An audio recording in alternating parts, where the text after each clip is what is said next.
എല്ലാവർക്കും നല്ല ഒരു ദിനം നേരുകയാണ്.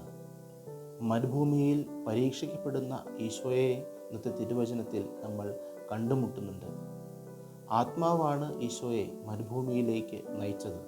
നമുക്കറിയാം, മരുഭൂമി എന്നത് ഒറ്റപ്പെട്ട ഇടമാണ്, ആരുടെയും സഹായഹസ്തം ഇല്ലാത്ത ഇടമാണ്, പിന്നെ ഭീകരത നിറഞ്ഞ ഇടമാണ്.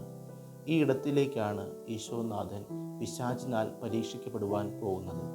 എന്നാൽ ഈശോനാഥന് തൻ്റെ കൂടെ ആയിരിക്കുന്ന ദൈവിക സാന്നിധ്യത്തെ മനസ്സിലാക്കുവാനായിട്ട് മരുഭൂമിയിൽ ഈശോ ചെലവഴിച്ച ഈ നിമിഷങ്ങളിലൊക്കെയും കഴിഞ്ഞു. കാരണം തന്നെ ശക്തപ്പെടുത്തുന്ന ദൈവത്തിൻ്റെ സാന്നിധ്യം ഈശോ അനുഭവിച്ചു. അതുകൊണ്ടാകാം ഈ മരുഭൂമിയിലും പിടിച്ചു നിൽക്കുവാനായിട്ട് ഈശോയ്ക്ക് സാധിച്ചത്.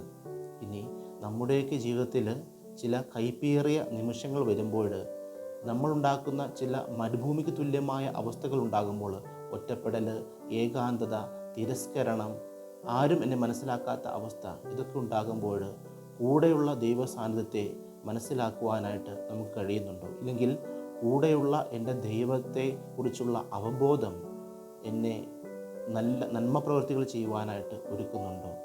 ഇതൊക്കെ തന്നെയാണ് പ്രിയപ്പെട്ടവരെ പലപ്പോഴും നമ്മുടെ തകർച്ചയ്ക്ക് കാരണം. കൂടെയുള്ള ദൈവത്തിൻ്റെ സാന്നിധ്യത്തെ മനസ്സിലാക്കുവാനായിട്ട് കഴിയുന്നില്ല, അല്ലെങ്കിൽ കൂടെയുള്ള ദൈവത്തിൽ ആശ്രയിക്കുവാനായിട്ട് നമുക്ക് കഴിയുന്നില്ല. എങ്കിൽ ഈ നോമ്പിൻ്റെ നാളുകൾ കൂടെയുള്ള ദൈവത്തെ മനസ്സിലാക്കുവാനായിട്ട്, ദൈവിക സാന്നിധ്യത്തിൽ ജീവിതത്തെ ചെലവഴിക്കുവാനായിട്ട് ഉതകുന്നതാകട്ടെ നിൻ്റെയും എൻ്റെയും ഈ നോമ്പിൻ്റെ നാളുകൾ.